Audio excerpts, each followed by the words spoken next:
Gua mau cerita soal TNI, tapi tolong ini jangan cuma dianggap sebagai obrolan warung kopi biasa ya, karena ini penting banget nih kenapa TNI sampai dianggap sebagai sahabat rakyat. Sekarang kan HUT TNI ini yang ke-80, jadi ini gue ceritain baru pertama kali nih, karena gue yang ngalamin sendiri dan gue belum pernah cerita ke orang-orang kecuali ke orang-orang terdekat ya, ke istri, ke anak. Ini sering gue ceritain banget nih.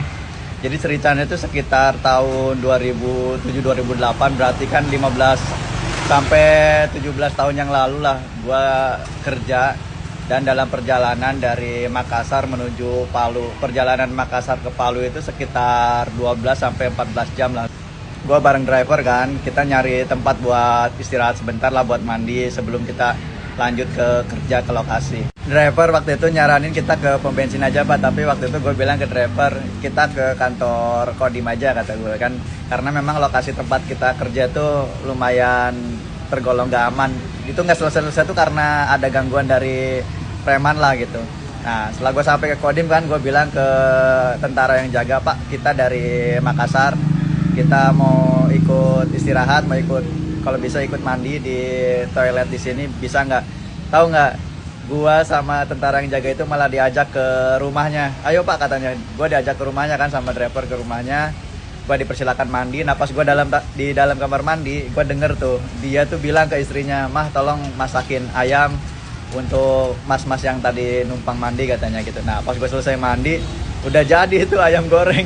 Bayangin, niatnya cuma numpang mandi istirahat malah dikasih ayam goreng. Akhirnya gue kan cerita kalau gue tuh sebenarnya dari Sumedang, Jawa Barat. Nah makin kelihatan antusias tuh si bapaknya itu. Terus dia bilang gini, "Kang saya tuh seneng loh lihat anak muda kayak Akang mau kerja keras, bahkan ngerantau jauh dari kampung halaman. Saya titip ya Kang, kalau suatu saat Akang jadi pejabat," katanya. Waktu itu dia bilang gitu, "Tolong jangan korupsi Kang, tolong perhatiin rakyat-rakyat kecil," katanya gitu. Gue nggak tahu kenapa dia tuh bilang kayak gitu, tapi ini bener kejadian yang gue alami sendiri.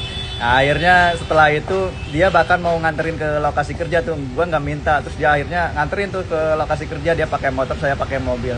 Sampai di lokasi kerja dia amanin dulu kayaknya, yang ngomong ke orang-orang atau teman-temannya. Dan gue bisa kerja dengan tenang loh, dan kerjaan itu selesai. Ya mudah-mudahan di HUT TNI ke-80 ini, 80 juga kan angka sakral ya, 8 sama 0 itu kan infinity ya, nyambung terus. Jadi kayaknya sini tahun baik. Gue doain semoga TNI makin sayang ke rakyat, gak pernah lelah buat jagain Indonesia, dan khususon buat para prajurit, buat para bintara, tamtama, gue doain banget lah mereka kalau bisa gajinya dinaikin lah 2 atau 3 kali lipat.